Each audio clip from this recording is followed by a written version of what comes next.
When the boy was 7 years old, he believed his father was made of iron. Not the kind of iron that shines, but the kind that bends without breaking. The kind that holds a roof up during storms. The kind that doesn't complain when it's tired. His father woke up before the sun every morning. The boy would hear the creak of the door at 4:30 a.m., followed by the sound of boots hitting the floor softly, as if his father didn't want to wake the world. Sometimes the boy pretended to be asleep, watching through half-closed eyes as his father adjusted his worn jacket, rubbed his face, and whispered a quiet prayer before stepping outside. The boy never heard his father say he was tired, even when his hands were cracked, even when his back was bent, even when his eyes carried the weight of years. To the boy, his father was unbreakable. Lessons without words. The father didn't talk much. He wasn't the kind of man who gave long speeches or shouted advice. His lessons came through actions. When the boy spilled water, his father didn't yell. He handed him a cloth. When the boy failed a test, his father didn't shame him. He sat beside him and said, "We try again." When money was short, his father smiled anyway. At night, when the boy asked questions about life, the father answered simply, "Why do we work so hard? So tomorrow can be lighter. Why don't you rest more? Because someone depends on me." Those words stayed with the boy, even though he didn't fully understand them yet.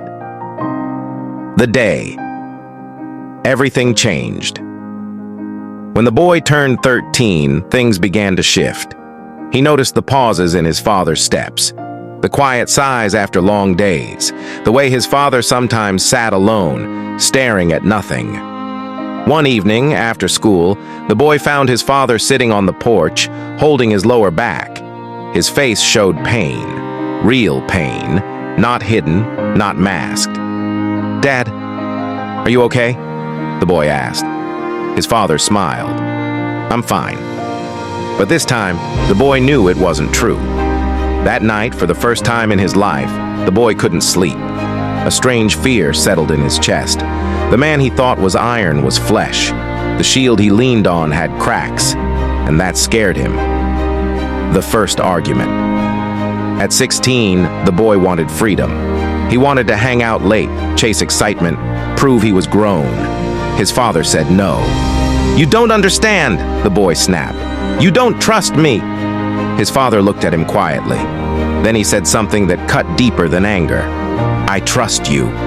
I don't trust the world." The boy stormed off that night, slamming the door. In his room, anger burned hot. He told himself his father was old-fashioned, weak, afraid. He didn't notice that his father sat in the living room long after, staring at the door, shoulders heavy with a worry he couldn't put into words. The fall. 2 years later, the boy made a mistake. A big one. One night, one decision, one moment of thinking he knew better. The phone rang at 2 a.m. The father answered. By morning, the boy sat in silence, shame crushing his chest. He expected shouting, punishment, disappointment carved into words.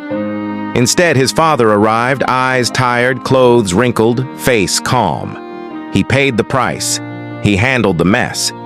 He stood between his son and the consequences as much as he could.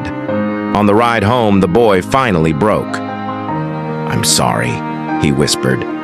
His father didn't look at him right away. When he did, his eyes were wet, but steady. "I'm not angry," he said. "I'm relieved." "Relieved? That you're alive. That I still have a chance to see you become better." That was the moment the boy realized something painful. His father wasn't strict because he was controlling. He was strict because he was scared of losing his son.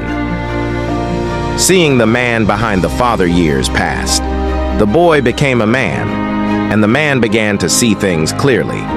He noticed how his father always ate last, how he wore the same shoes year after year, how he gave without asking, sacrificed without announcing, carried burdens without applause. One afternoon, the man helped his father fix something around the house. As his father struggled to lift a heavy object, the man stepped in without thinking. "I've got it, Dad." His father paused. For the first time, he didn't argue. For the first time, he let go. And in that moment, the man felt something shift inside him. Pride, responsibility, fear. The same fear his father had carried all those years. The conversation that changed everything. One evening, as the sun dipped low, the man sat beside his father. "I never said thank you," the man said quietly. His father shrugged. "You didn't have to, but I should have." Silence stretched between them. Then the father spoke. "I was never perfect," he said. "I made mistakes. I doubted myself every day. I was scared all the time." The man looked at him, shocked.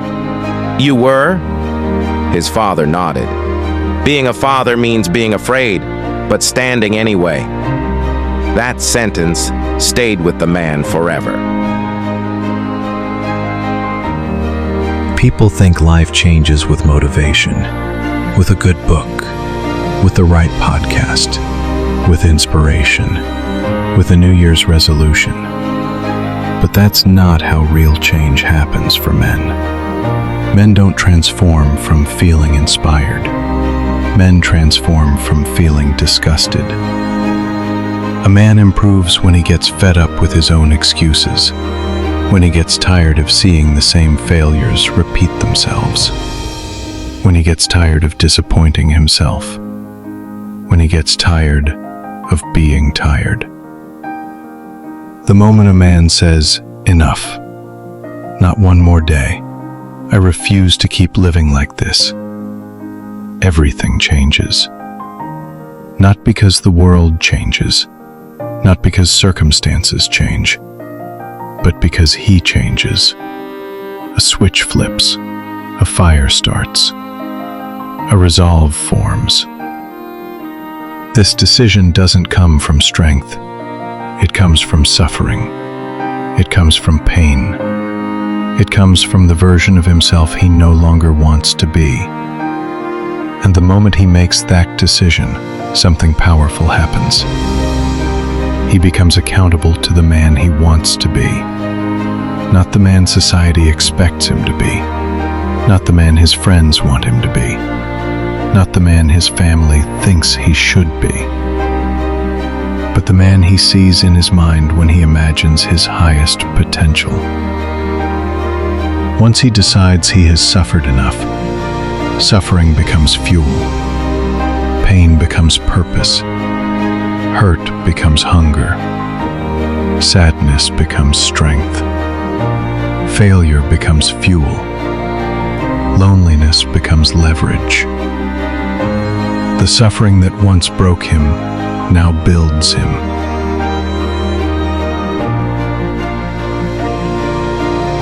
When a man reaches this level, something incredible happens. He stops running from his pain and starts using it as power.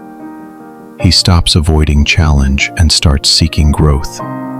He stops dreaming and starts building. He stops hoping and starts deciding.